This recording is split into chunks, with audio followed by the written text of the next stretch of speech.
तेरे हाल चाल बता बेटी, तेरे क्या हाल चाल है। नानी भाई कहती है सारा घर मुझे सूल की तरह ऊपर उठा रखा है, सब ताने मार रहे हैं। पिताजी आप मायरा लेकर के आए कि नहीं आए। नरसिंह जी ने कहा तू चिंता ही मत कर, पूरा गाड़ा ठसा ठस भरा हुआ है।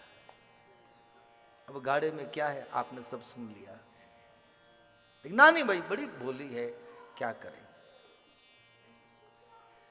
बाप बेटी से मिलन हुआ, बड़ी खुश होती हुई। आज चेहरे पे जो प्रसन्नता है, जो खुशी है, क्योंकि पिताजी से मिलकर के आई है।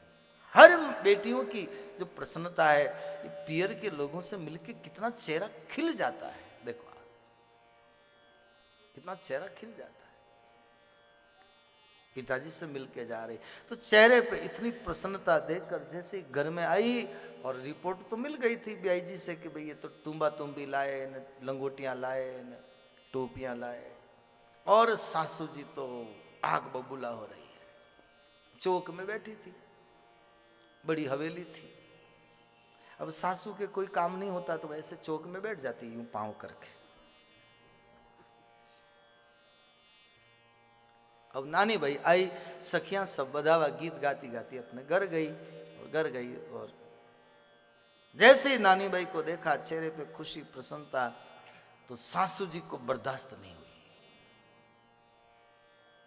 और क्या बोली सासू जी, ध्यान से सुनिएगा। जो मायरे में लिखा है मैं वही बोल रहा हूँ, मेरी मर्जी से कुछ नहीं बोल रहा हूँ। ये कभी कभी मायरा कहते हैं तो कई सासुएं मेरे से नाराज हो जाती है। अब उनका मैं क्या करूं भाई, मैंने तो जहां भी जाता हूं कहता हूं भाई जहां कथा होती है वहां की तो सासुएं बहुत अच्छी मिलती है। और मनासा की सासुएं तो क्या कहना, आरती उतारू मारी मां, आरती उतारू, अच्छी है, बहुत अच्छी है, हकीकत में अच्छी है, बहुत अच्छी। तो सासू जी, नानी भाई की सासू जी हैं, मनासा की नहीं। नानी भाई की सासू क्या बोली, अरे होली होली चाल बहू, ए बहू जरा धीरे चल, धीरे चल, धीरे, होली होली धीरे धीरे चल। अब नानी भाई कोई धमाधम तो नहीं चल रही होगी, लेकिन सासू जी को अखर रही है, खटक रही है। क्या बोली, अरे होली होली चाल बहू, अरे गठड़ी हो सी भार, तेरे माथे के ऊपर मायरे की गांठ है ना, इसलिए थोड़ी धीरे चल, धीरे, तेरे बाप के यहां से खूब मायरा लेके आई है। ए नारायण की बहू तू घर में काई काम करे। नारायण की बहू बोली कि सासू जी काई हो गयो, क्यों चिल्ला रहे हो, तू घर में काई काम करे। तो थारी तो जेठानी उभी बोजाई मरे, हे थारी तो जेठानी उभी बोजाई मरे, तेरी जेठानी मायरे की गांठों की बाढ़ से बोझा मर रही है, जल्दी आ, बाहर आकर के गठड़ी उतार। नानी भाई सुनती गई, बहुत सुना, बहुत सुना। फिर नानी भाई हाथ जोड़ करके बोली, सासू जी तू जरा धीमे चल, धीमे चल, धीमे चल। नानी भाई बोली कि ओ सासू जी थेड़ा काई भूंडा बोल बोलो। कि नानी भाई हाथ जोड़ करके सासू जी से बोली, क्या बोली, मती बोलो सासू जी थे एड़ा भूंडा बोल। एड़ा यानी ऐसा, ये जोधपुर की तरफ की उधर मारवाड़ी भाषा है। मती बोलो सासू जी थे एड़ा भूंडा बोल, धन बिना मान वीरो कोड़ी हंदो तो, धन बिना मान वीरो कोड़ी हंदो तो। आज पैसा नहीं है मेरे पिताजी के पास, इसलिए आज आदमी की ये कदर कर रहे हो तुम। लेकिन आप जरा सोचो, आपकी क्या कमी है आपके घर में, जो आप ऐसे बार बार मेरे पिताजी के लिए ऐसे शब्द बोल रही हो, मायरो नहीं लाया, मायरो नहीं लाया, ताने मार रही हो आप इससे। आप ऐसे शब्द मत बोलो, मती बोलो, मती बोलो, मती बोलो। सासू को टोंक रही है बहू, नानी बाई। फिर नानी बाई बोली, मारा बाप ने देखा, इतने सालों के बाद, मारा बाप ने देखा, मैं तो हरी ने भरी, अरे माहेरो नहीं लाया तो मारे आया तो ओ माहेरो नहीं लाया तो मारे आया तो खरी, माहेरो नहीं लाया तो मारे आया तो खरी। नानी बाई की सासू बोली, आया तो क्या मायरा लेके आया क्या? इतने सालों के बाद सासू जी पिताजी से मिलना हुआ और आपको इतना बोलने की कहां जरूरत है? इतने में आया नारायण देवर। ओ भाभी मेरे सामने देखो, आया तो मैं दर्शन पाया, देख लिया तेरे बाप को, दर्शन कर लिया।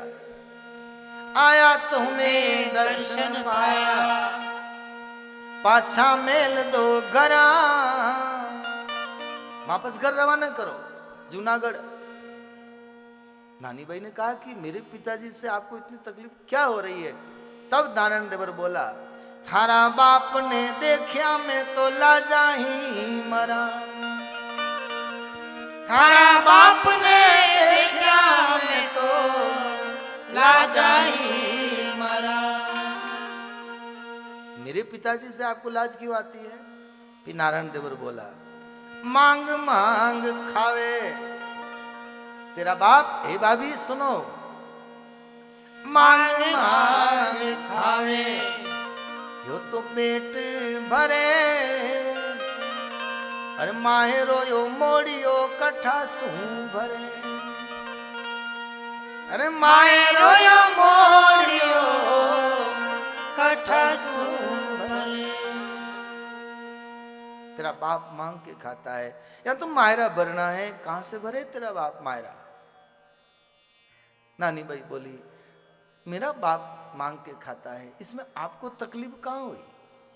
फिर नानी बाई बोली, मारो बाप मांगे देवर या कई कीनी बात, मारो बाप मांगे देवर या कई कीनी बात, ब्राह्मण को जमारो नहीं है मांगवा की लाज, ब्राह्मण को जमारो नहीं है मांगवा की लाज। मेरा बाप मांग के खाए, इसमें आपको कहां तकलीफ है? ब्राह्मण का जन्म मिला है तो मांगने में कोई लाज भी नहीं, शर्म भी नहीं। इतने में नानी बाई की दो नणंद बाई, नाम बड़ा अच्छा, नितुड़ी न खेतुड़ी, बड़ा अच्छा नाम।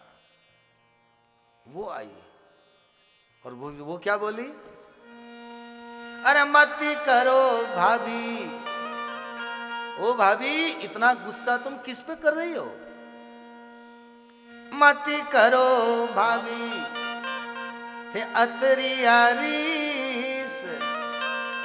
अरे थारे तो सरी खिलाऊं दिन में पूरी 20, मेरे भाई को एक नहीं दो नहीं 20 पढ़ना के लिए आऊं। देखो ननंद बाई का मिजाज, जावे तो 2 दिन के लिए, लेकिन आग ऐसी लगावे कि 2 बरस में भी नहीं बुझे, ऐसी होती है ननंद बाई। भाभी तुम काई क्या बात कर रही हो, मेरे भाई को 20 पढ़ना के लिए आओ। तब नानी बाई बोली, अरे ननंद बाई साहब थे तो 2-4 दिन के लिए आया हो, थे मासू क्यों लड़ो? शब्द देखो आप इस मायरे में जो लिखे हैं, केवल मायरा गा लेना नहीं, इसके साथ पूरा दर्शन देखो आप। ननंद का क्या फर्ज है, देरानी का क्या फर्ज है, देवर का क्या फर्ज है, सासू का क्या कर्तव्य है। केवल गा लेना नहीं, ये मनोरंजन की कथा नहीं है, केवल वाणी विलास हो जाए, कोई अच्छा गा लिया, अच्छा बजा लिया नहीं। अंदर तक उतरनी चाहिए। ननंद भाई क्यों न, क्या आप देखो इस प्रसंग को अच्छी तरह। नानी भाई बोली, अरे मासू मारा ननंदल बाई थे काहे ने लड़ो, मारे भावे बाप जी थे कुआ में पड़ो। थे मासू क्यों लड़ो, मेरी तरफ से मारा बापू जी न थे। समझ गए आप, कितना समझदार हो है। हमारे मेवाड़ में तो कहते हैं बाबड़ी रे पिंद, बाबड़ी में पढ़ो, तालाब में पढ़ो। थे मासू क्यों लड़ो, क्यों लड़ो। तो कल हमने आपसे यही निवेदन किया था, घर घर में आज की जो समस्या है, न कोई ज्योतिषी ठीक कर सकता है, न मंदिर के पुजारी कोई ठीक कर सकते हैं, न कोई तांत्रिक ठीक कर सकता है, न कोई अदालत ठीक कर सकती है। ये समस्याओं का समाधान तो इन सत्संग में ही कहीं सुधरने का मौका है, बाकी कोई गुंजाइश नहीं। मानस में प्रमाण है, सट सुधरई सत संगति पाई।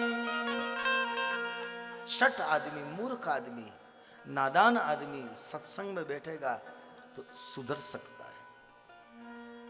सट सुधरई सत संगति पाई, पारस पारस कुधातु सुहाई। पारस पारस कुधातु सुहाई।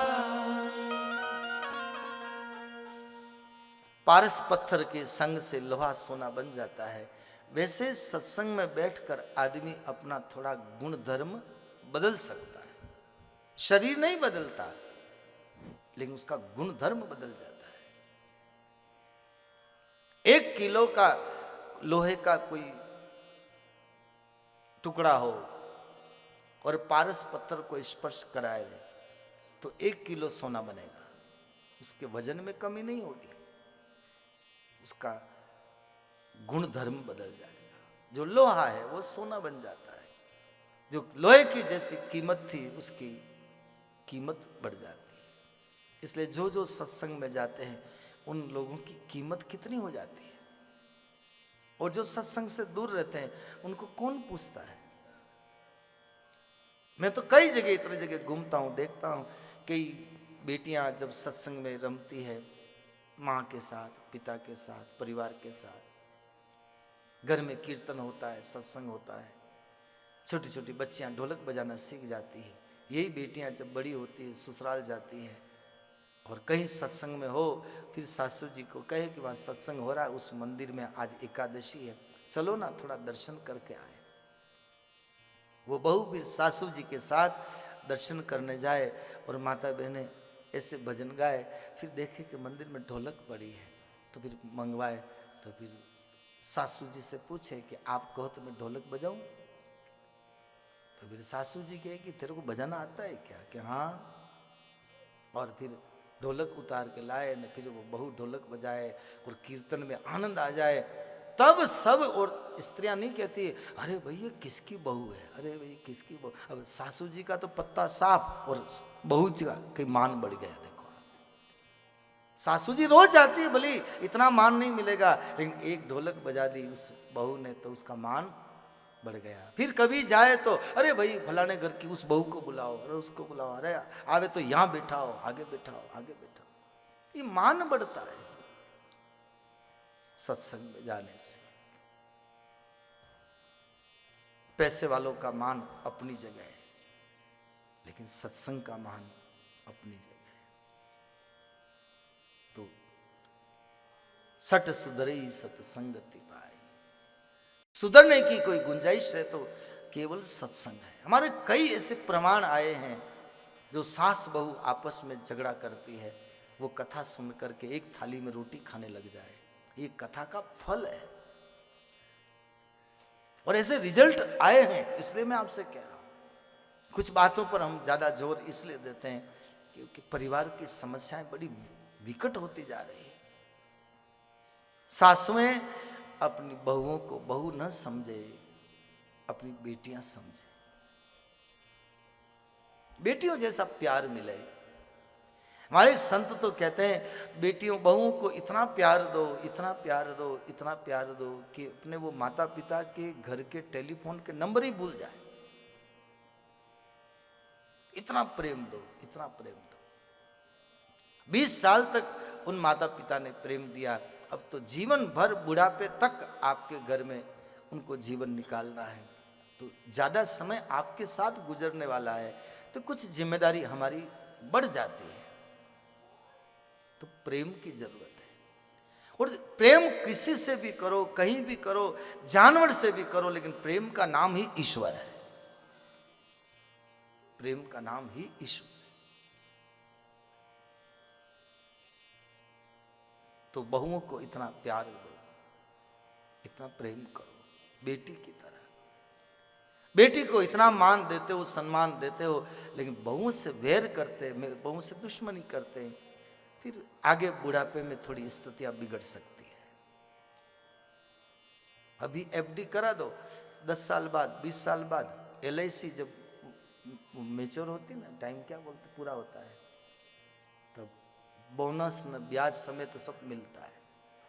तो अभी अभी जो जो कर्म की, जो स्वभाव की जो एफडी कराओ, ये 10 साल बाद, 20 साल बाद रिटर्न जब मिलेगी ना, तो सुख की एफडी कराओगे तो सुख मिलेगा, और दुख की एफडी कराओगे तो ब्याज समेत दुख मिलेगा।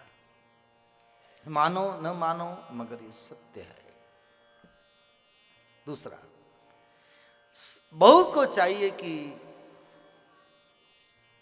अच्छा पति मिल गया, इस मां ने जन्म दिया, ये जन्म नहीं देती तो हम बहू बन के किसके घर जाती। हमारा भी कुछ फर्ज है कि सासू को सासू न समझे, अपनी मां की तरह समझे। इतना आदर बहू की भी ड्यूटी बनती है। ऐसा नहीं कि सब सासुओं का दोष है। आज के जमाने में बहू, जितनी सासुएं गलती में हो सकती है, उतनी आज के समय में बहुएं भी गलती में है। बहुएं में भी है। पैसा ज्यादा हो गया, साधन ज्यादा हो गया, तो थोड़े उड़ने लग गए, उड़ने लग गए। और फिजूल खर्चा जब घर में बहुएं करती है, तो पुराने सासुएं के, ससुर जी के थोड़े मन में खटकती है। अरे बेटा, हमने कितने मुश्किल से कमाया, कैसे कैसे हमने दुख देखे, और तुम ऐसे खर्च कर रही हो। घर में बिजली भी फिजूल खर्ची होती हो, स्विच बंद कर दो। पानी वेस्टेज जाता हो, स्विच बंद कर दो। जब कभी ससुर जी बोलते हैं, कभी सासू जी बोलती है, तो इन बहुओं का मुंह चढ़ जाता है। जिम्मेदारी समझो, अपनी अपनी जिम्मेदारी समझो। 2 पैसा बचेगा, आपके काम आएगा। 2 पैसा बचेगा, आपके धंधे में सहयोग मिलेगा। अनावश्यक खर्चा जब आज के समय में बहुएं करती है, तो सासुएं बोल नहीं सकती, ससुर जी बोल नहीं सकते। कभी कोई ससुर बोले तो कहते हैं कमाने वाले कमा रहे, आपको क्या तकलीफ हो रही है, क्योंकि उसका पति कमा रहा है। ये भी अहंकार आ जाता है, अहंकार आ जाता है।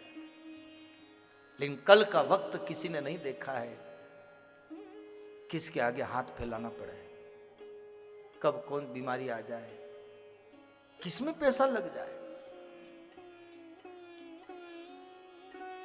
तो बहुएं भी, मेरी प्रार्थना है, ज्यादा मैं लंबा न करूं, आप सब समझदार हैं, समझ जाएंगे। सवेरे जल्दी उठने की कोशिश करो, फिजूल खर्ची कम करो, घर में कोई नुकसान होता हो तो उसको बचाओ। लाज शर्म मर्यादा इतनी रखो कि बड़े बुजुर्गों को अखरे नहीं, चुभे नहीं। मैं नहीं कहता कि घूंघट निकालो, निकालो तो आपकी मर्जी, आपकी सुविधा, नहीं निकालो तो शर्म आंखों में होती है, इतनी शर्म रखो। बहू बेटी शर्म की, दुकानदारी नरम की। दुकानदारी नरमाई से चलती है, बहू बेटी शर्म से शोभा देती है। शर्म होनी चाहिए आंखों में। बड़ों का आदर, बड़ों का सम्मान।